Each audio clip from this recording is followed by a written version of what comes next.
देखिए, सब केमिकल्स की बात कर रहे हैं। कल मुझे याद है उद्यन मुखर्जी साहब आए थे, उन्होंने भी केमिकल स्टोरी कैसी अनफोल्ड हो रही है उसकी बात करी थी। सस्ता क्रूड है तो कच्चे माल की लागत रिड्यूस हो रही है, इनके प्रोडक्ट प्राइसेस इंच अप हो रहे हैं, तो वैसे ही पॉजिटिव है। चाइना फैक्टर के चलते सब मानते हैं कि इंडियन केमिकल इंडस्ट्री के लिए एक बहुत बड़ा टेलविंड है।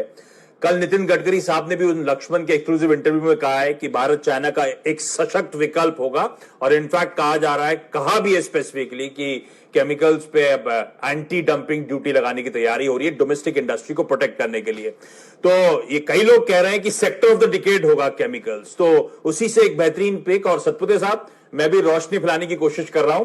दीपक नाइट्राइट है आज का केमिकल स्टॉक। ये कंपनी का पहले धंधा समझिए, गजब का है। केमिकल इंटरमीडिएरीज बनाने का काम है और एक डाइवर्सिफाइड पोर्टफोलियो है। बेसिक केमिकल्स जो होते हैं वो बनाती है टेक्सटाइल, पेपर, डिटर्जेंट्स इंडस्ट्री में जो इस्तेमाल होते हैं। फाइन और स्पेशलिटी केमिकल्स बनाती है, जो नीश मॉलिक्यूल्स होते हैं ना, जो प्रोसेस से डेवलप होते हैं, कई सारे वो जो हम हैजार्डस केमिकल्स मानते हैं, वो ये कंपनी बनाती है, जो agrochemicals, pigments, pharma, personal care इस इंडस्ट्री में इस्तेमाल होते हैं।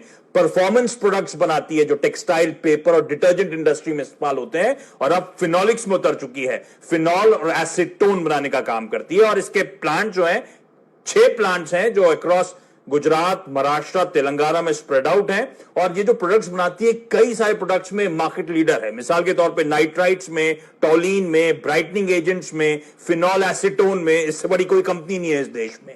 बहुत वेल डाइवर्सिफाइड पोर्टफोलियो है इस कंपनी के पास, जो एक सिंगल प्रोडक्ट पे डिपेंडेंसी रिड्यूस करता है और इंटीग्रेटेड प्लेयर होने का बड़ा फायदा मिलता है। तो इसकी जो रॉ मटेरियल की सोर्सिंग होती है वो डोमेस्टिकली भारतीय बाजार से ही ये सोर्सिंग करती है।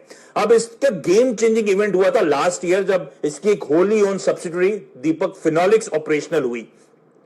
गेम चेंजर रहा है। ये कंपनी ग्लोबल स्केल का प्लांट जो सब्सिडरी है वो ऑपरेट करती है फिनॉल बनाने के लिए। फिनॉल डिसइंफेक्टेंट होता है और एसीटोन बनाने का काम करता है। और इससे पहले अब तक ये लार्जली प्रोडक्ट्स इंपोर्ट करे जाते हैं इस देश में, और उसका भरपूर फायदा इन प्लांट्स का मिल रहा है। और गजब का परफॉर्मेंस वॉल्यूम्स का दिखना शुरू हो चुका है। ऑलरेडी ये सब्सिडरी एक प्रॉफिटेबल एंटिटी है, और अब इसके चलते और डेरिवेटिव प्रोडक्ट्स में कंपनी उतरने की तैयारी कर रही है। आपकी स्क्रीन पे एक पाई चार्ट आएगा। पिछले साल फिनोलिक्स का धंधा शुरू हुआ और देखिए कैसा गेम चेंजिंग है। 46% कंट्रीब्यूशन अब उस फिनोलिक्स से आता है। और कल नीरज वाजपेयी 2020 में आइसोप्रोपिलीन अल्कोहल की बात कर रहे थे कि प्राइसेस किस तरह की रिकॉर्ड ऊंचाई पे पहुंचते रहे। दीपक नाइट्रेट भी उसको बनाने की तैयारी कर रहा है। वो प्रोडक्ट बनाने में एक्सपेंशन के अंतर्गत वो प्रोडक्ट बनाएगा। इस कंपनी के फाइनेंशियल स्क्रीन पे आएंगे। गेम चेंजिंग हुआ FY19 में 2700 करोड़ के रेवेन्यूज, और इस साल 9 महीने में ऑलरेडी 3200 करोड़ के रेवेन्यूज कर चुका है। इस तरह की पेस से अब ये ग्रोथ दिखा रहा है। 174 करोड़ पिछले साल पूरा प्रॉफिट था, इस साल 9 महीने में 440 करोड़ का प्रॉफिट कर डाला है। ईपीएस देखिए, पिछले साल 12 रुपए का था, इस साल 9 महीने में 32 रुपए का ईपीएस। इसी को एनालाइज कर दूं तो 43 रुपीस का ईपीएस कंपनी इस साल क्लॉक करने जा रही है। और ये कंपनी यहां पे रुक नहीं रही है, अभी भी डाइवर्सिफाई कर रही है बिजनेस में, एक्सपेंशन पे। 125 एकड़ की और जमीन खरीद ली गुजरात के दहेज में अपने फ्यूचर एक्सपेंशन प्लान्स के लिए।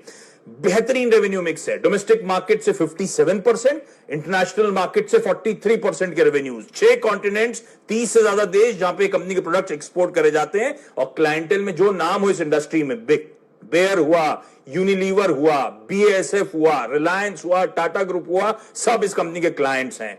और इस एक्सपेंशन के बावजूद डेट इक्विटी आपकी स्क्रीन पे आएगा, देखिए कैसे रिड्यूस हो रही है। और इनफैक्ट कंसोलिडेटेड डेट इक्विटी भी कंफर्टेबल लेवल पे आपको नजर आएगी। Promoters Q-on-Q marginally stake inch up कर रहे हैं। 45-46% पे स्टेक आ चुका है। DIIs 15% से ज्यादा, FIIs 11% के आसपास ओन करते हैं। हम इस सेक्टर के तमाम टेलविंड्स की बात कर रहे हैं, और उसको कैप्चर करने के लिए दीपक नाइट्राइट जैसी कंपनी बेहतरीन तरह से पोजीशनड है। तो जब हम अगले डिकेड या आने वाले कुछ सालों की ग्रोथ की बात करते हैं, इस तरह की बेहद मजबूत फंडामेंटल्स वाली कंपनी रडार पे रखें। ठीक बात है। तो दीपक